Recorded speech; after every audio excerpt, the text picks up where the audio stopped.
E por causa da Covid-19, houve algumas mudanças tributárias que trouxeram benefícios para as empresas enfrentarem, né? Benefícios para que elas enfrentem esse momento de pandemia, esse momento de paralisação econômica, né? De muita crise. E para falar sobre esse assunto, nós estamos na linha com o advogado Wesley Vieira, que é especialista em tributos, né? Em direito tributário. Está na linha com a gente. Olá, boa tarde. Olá, Luciana, boa tarde a todos os ouvintes.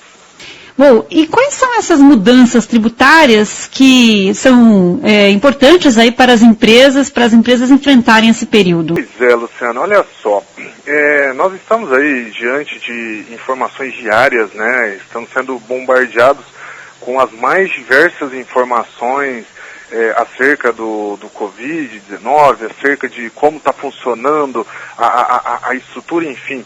E assim, uma crítica de todos os tributaristas aí, também a todos os estudiosos da área, né, que estão vendo aí para onde a gente acaba caminhando, a gente tem verificado assim, que falta realmente um órgão central onde se organiza todas essas questões. Por que eu digo isso, Luciana? Olha só, tem essas questões de, primeiro, né, quando a gente fala de tributo, é uma preocupação de todo o empresariado, né?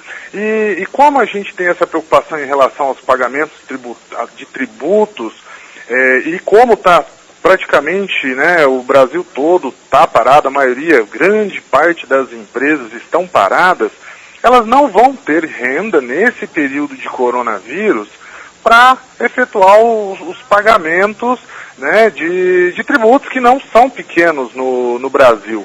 Né, e esse não pagamento que está culminando em diversas atividades do poder público. A crítica que advém aí dos tributaristas a nível nacional, Luciana, é justamente isso. Falta um poder central onde, a nível de Brasil, isso seja realizado de forma gradativa, né? Eu não posso simplesmente falar assim, olha, agora no Brasil inteiro está suspenso o pagamento de determinado tributo. Mas às vezes tem uma cidadezinha lá, que no interior, que ainda não tem o Covid, que vai ter que às vezes fazer essa, digamos assim, esse fechamento das empresas num outro período. Então a gente vê que tem muitas situações, muitas questões que são postas, mas assim, sem uma análise do contexto geral em que o Brasil vive, né? O Brasil é um país continental. Mas assim, fora isso, Luciano, nós temos sim várias situações no âmbito tributário que foram implementados, né? Para você ter uma ideia, questões que antigamente eram impossíveis de fazer, a gente até brinca nas lives que nós temos feito aí, Brasil afora, o quê? Que, por exemplo, para você fazer uma importação, o próprio despacho aduaneiro ou uma exportação, a burocracia ela é enorme, muito grande. Então, nesse momento de Covid-19, principalmente para essa questão de insumos, material médico hospitalar, que nós estamos vendo aí Brasil afora, que está tendo falta, a Receita Federal, juntamente com o governo federal, conseguiu fazer aí, tirar impostos de importação, agilizar o despacho aduaneiro, né? Então isso aí é realmente muito válido nesse momento. Uma outra questão que é extremamente relevante também, Luciana, em relação às dívidas da União, né? Então assim, tanto do Simples Nacional como outros tributos foram aí, assim, claro, não foi, digamos assim, não houve uma moratória ou algo que, não houve um perdão da dívida, contudo, essa dívida ela foi prorrogada, né? Por exemplo, do Simples Nacional, as pequenas empresas, hoje 90% das empresas, né, acabam sendo enquadradas, os vencimentos que tinha agora, 20 de abril, 20 de maio e 20 de junho, foram suspensos aí durante 6 meses. Então, foram prorrogados aí para 20 de outubro, novembro e dezembro. Né? Outros tipos de empresa também têm as prorrogações, alguns com menos tempo, outros com mais tempo. Por exemplo, o PIS e a COFINS, né, que foram prorrogados também aí com um tempo menor um pouco, né, 60 dias a priori. Então, assim, temos muitas coisas ainda que virão. Como eu disse, ainda tem muita coisa sendo implementada, sendo estudada, nem o próprio governo ainda tem todas as respostas. Finalizando aqui a parte do que o governo federal já fez também, Luciana, em relação à parte tributária, foi o seguinte: quem tem processo administrativo junto à Receita Federal, esses prazos também foram suspensos, né? Algum procedimento junto à Receita Federal também houve a suspensão desses prazos. Para aquela empresa que participa de licitações, por exemplo, tem uma certidão negativa, às vezes não conseguiu pagar esse mês o imposto e não vai ter mais a certidão, tem também uma resolução que essas certidões terão um prazo de validade ampliado para daqui 90 dias, né, do seu vencimento. As entregas de declarações também das pessoas jurídicas, inclusive da pessoa física, que é o imposto de renda, né, que grande parte da população aí faz, foi também prorrogado para dia 30 de junho, né?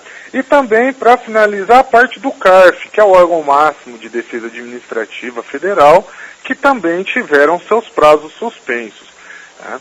Então, assim, esses aí são, a priori, o que o governo federal, né, já fez. No âmbito estadual e municipal, também houve essa prorrogação de vencimento de grande parte dos tributos. Agora, uma preocupação que fica, viu, Luciano, isso é extremamente relevante para todos os empresários que estão nos ouvindo, que é o seguinte: como eu falei no início, não está ocorrendo uma moratória, um perdão da dívida. O que está ocorrendo é uma postergação do vencimento. Ou seja, daqui a 3, 4 meses, além daquele imposto do mês, o empresário ele tem que estar ciente que tem esses tributos que ele está deixando de pagar agora nessa época de coronavírus. Então, um dos grandes, digamos assim, uma das grandes preocupações do empresário hoje tem que ser com a parte financeira da sua empresa, o seu fluxo de caixa e, principalmente, saber se ele vai precisar ou não de um recurso externo. E daí entra essa parte financeira que a gente tem ouvido falar aí, tanto no âmbito estadual como federal, as possibilidades das empresas terem aí recursos de financiamento, né, com juros bem aquém do mercado, muitas vezes sem necessidade de garantias, etc., que é uma dificuldade grande do empresariado, principalmente do micro e do pequeno empresário.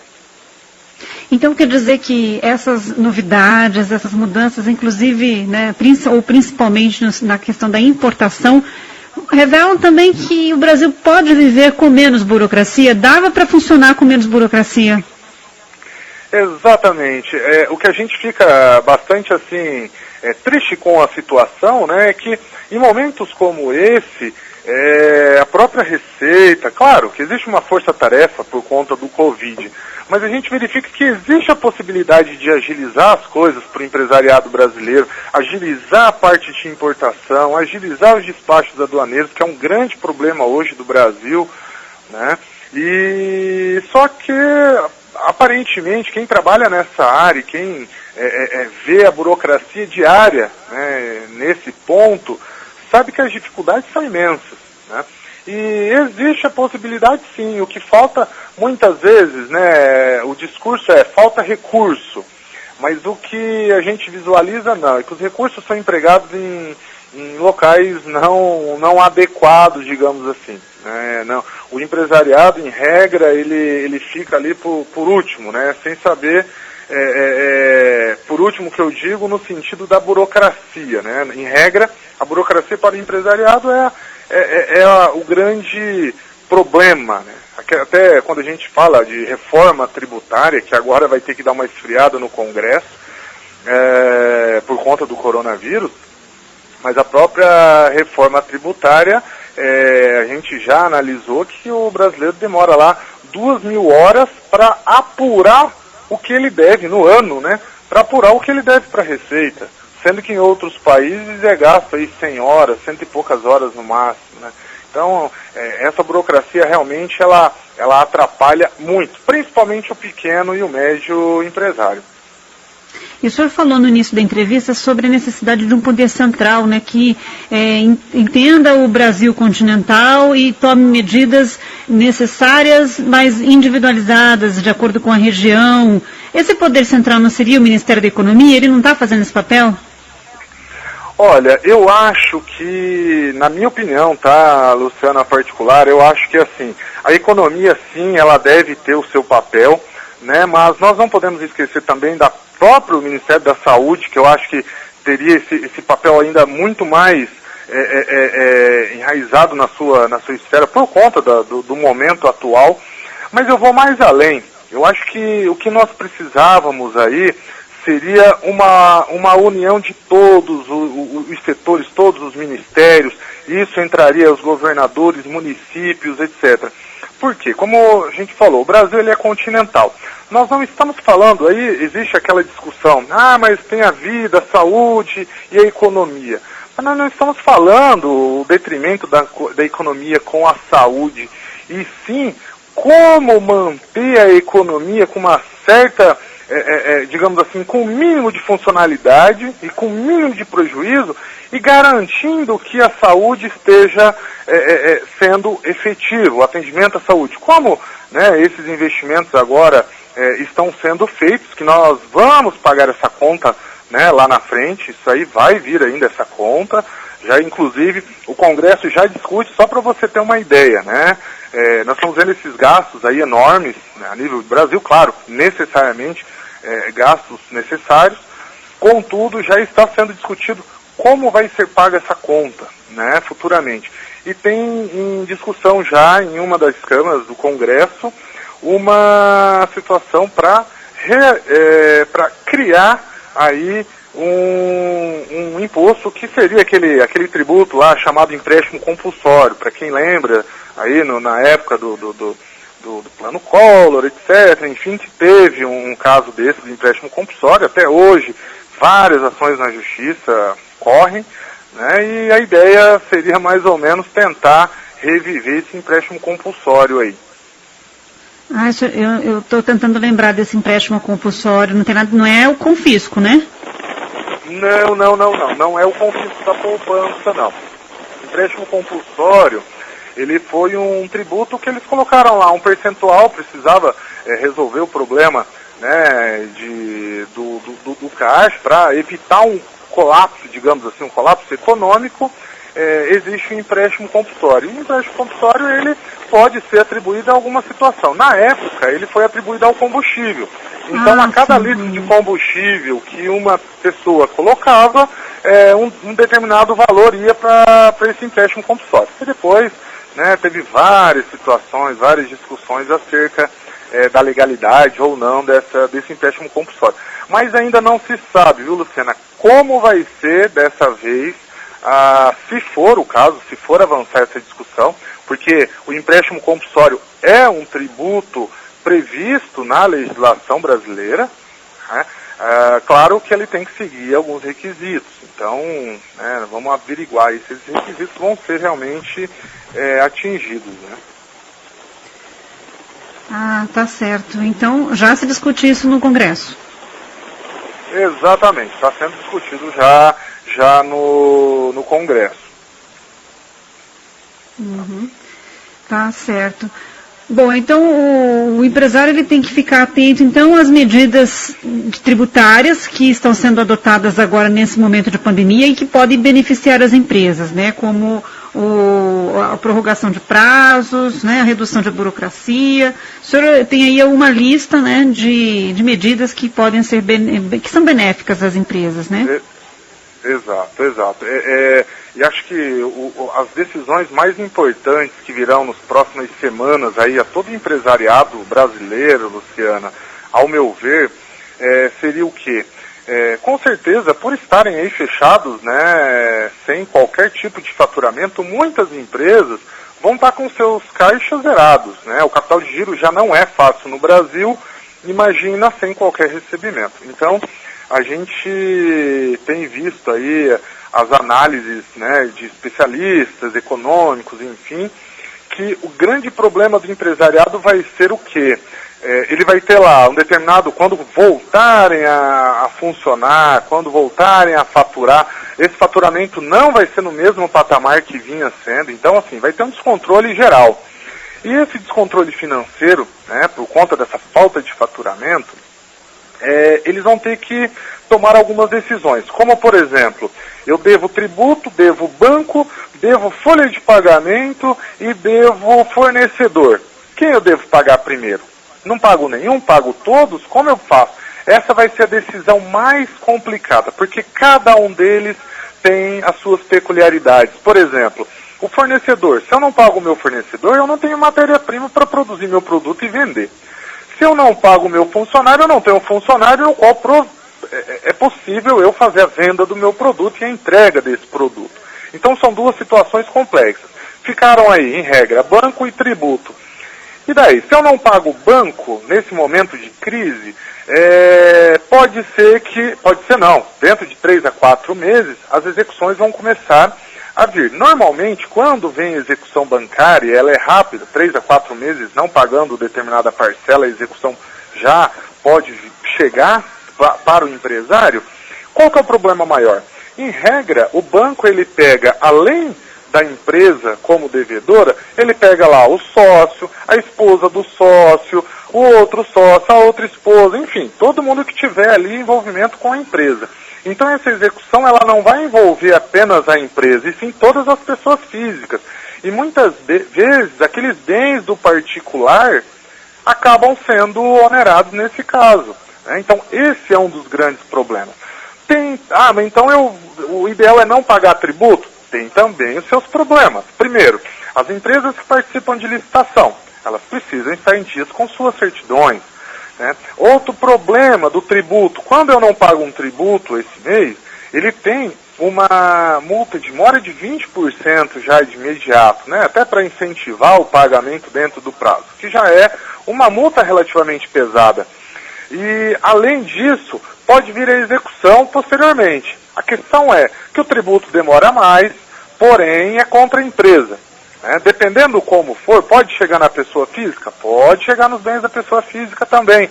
Então, assim, as decisões de agora em diante de todo o empresariado, ele precisa necessariamente, Luciana, estar amparado por decisões corretas, com decisões, com previsões de como eu vou conseguir fazer esses pagamentos futuramente, né?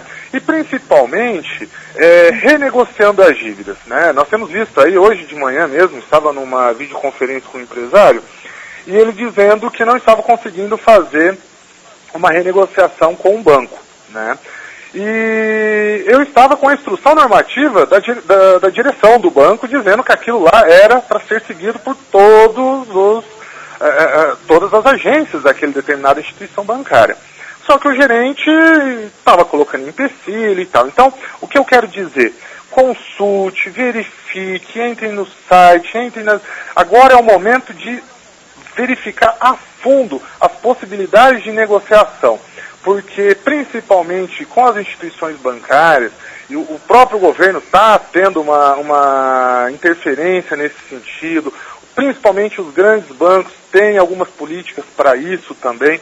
Então, assim, vão atrás, porque não vai vir nada no colo, tá? Quem não for atrás para prorrogar esses vencimentos, para ver como fazer, enfim, o banco não vai ligar para ele e falar, olha, tua parcela foi prorrogada, tá? Não.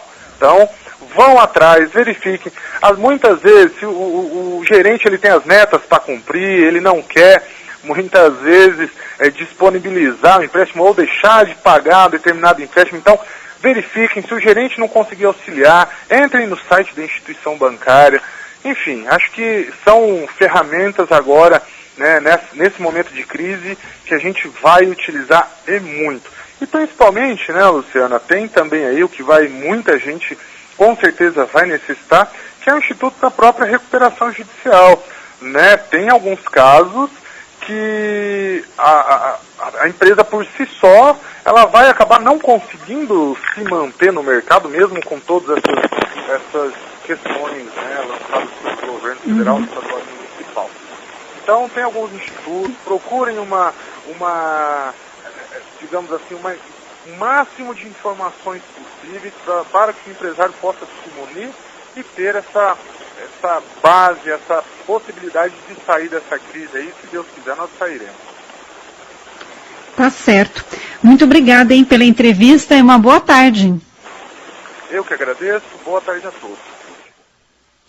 Nós conversamos com o advogado Wesley Vieira, especialista em direito tributário, e ele falou sobre as mudanças tributárias que surgiram aí, que ocorreram depois da Covid-19, né, em função da Covid-19, e que tem que ser as empresas têm que observar e tem que ser, e essas mudanças são para o benefício das empresas. Então as empresas têm que aproveitar todas essas mudanças tributárias, tem que se informar, né, como o advogado disse, não adianta esperar, porque ninguém no banco não vai ligar para dizer, olha, esse tributo foi prorrogado, o pagamento desse tributo, enfim, a Receita não vai entrar em contato, é o empresário que tem que se informar, tem que buscar todas essas mudanças, né? Que mudanças são essas e de que forma as empresas podem se aproveitar, então, dessas mudanças para minimizar os danos que as empresas vão sofrer nesse período de pandemia. Elas vão sofrer nesse período de pandemia.